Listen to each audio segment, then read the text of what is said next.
Well, good morning, everyone. It's a privilege to be with you and to represent the Adjutants General Association. And to Colonel Hubbard, it was a privilege to be in the room with you. And I would just say I hope the next time that I'm at least honored enough to share the podium with you, I get to go first, sir. Tough act to follow. Well, on behalf of General Curtis, the TAG of Louisiana, and the president of AGAUS, who couldn't be with us today, greetings.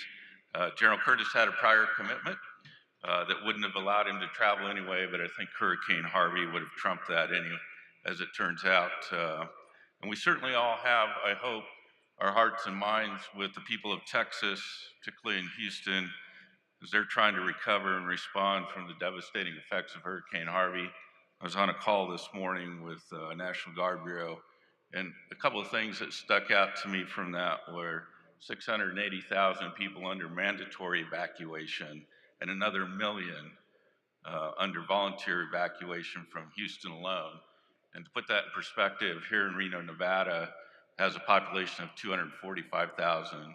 So we'd like to try to empty Reno 3 times almost. And so they've got an amazingly difficult task, but one I'm sure they're able to do. And I know I easily speak for General Nichols, the TAG of Texas. Very grateful for all the offers of assistance and the help that's pouring in. And I think you're going to hear more about that later today.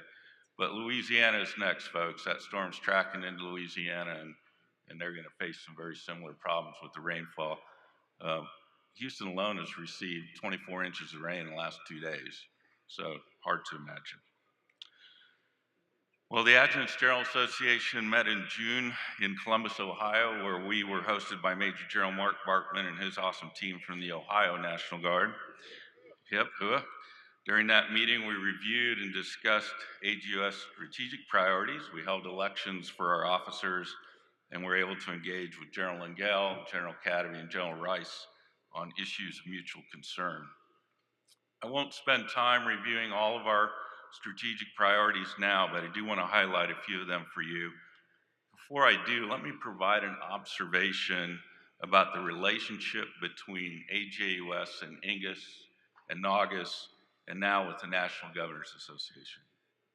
For the past year or so, on most Friday mornings, a synchronization call occurs involving representatives from all 4 of the organizations I just named.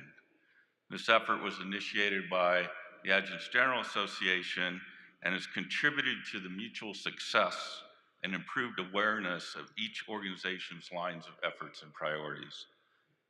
The coalescence of our organizations, and I say ours, because while I'm an obvious member of AGAUS and of NAGAS, I'm also a lifetime associate member of EANGUS and very proud of that.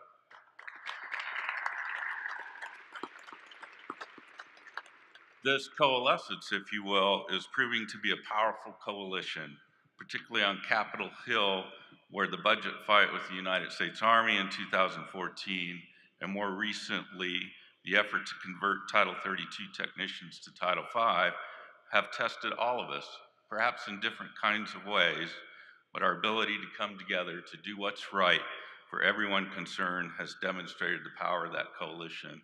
And ladies and gentlemen, your organization, EANGUS, has been in the fight every day on every one of those issues.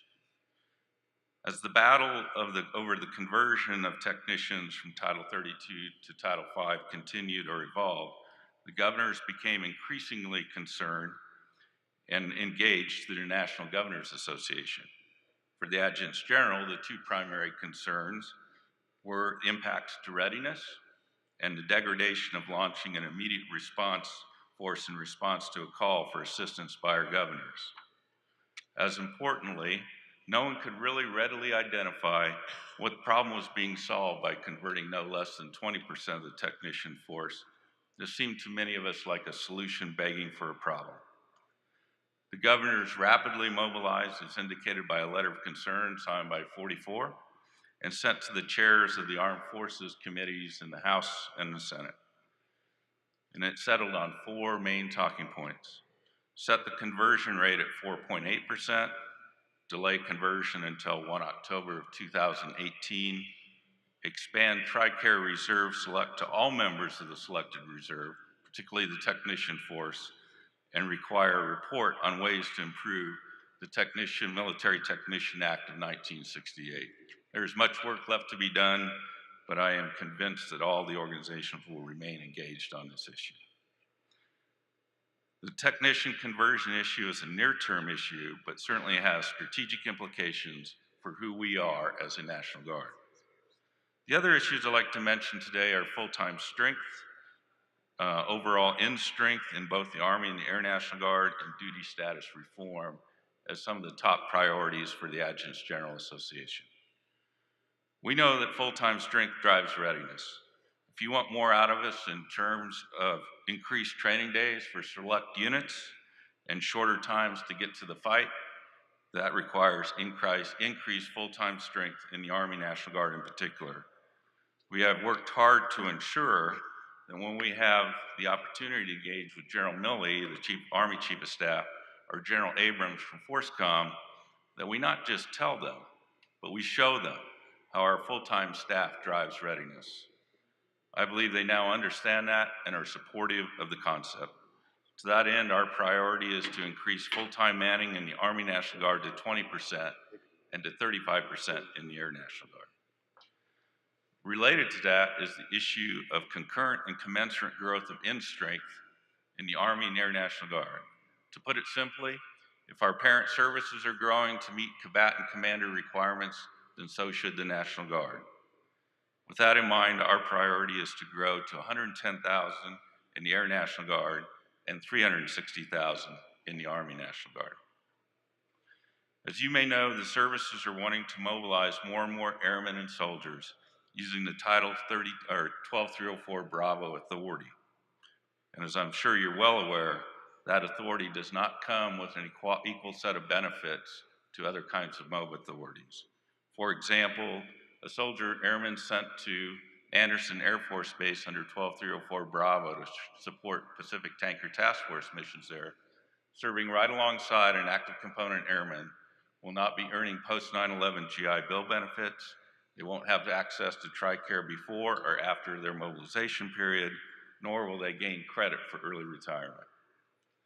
While there's legislation pending on this issue highlights the complexity of duty status reform and for our soldiers and airmen, and is driving a comprehensive review that was undertaken by the Office of the Secretary of Defense. We have a lot of work to be done there, but that remains a priority for the Adjutants General to get those simplified and in a more useful way that we can all understand. So let me end with this. Thanks. Thanks for what you all do, for staying engaged, for doing what's right for your soldiers, your airmen, and their families. Together we are stronger. Together we will do right for what America needs today and in the future. Mr. President, thank you for the opportunity to render a report on behalf of General Curtis. It's an honor to be with you. Thank you.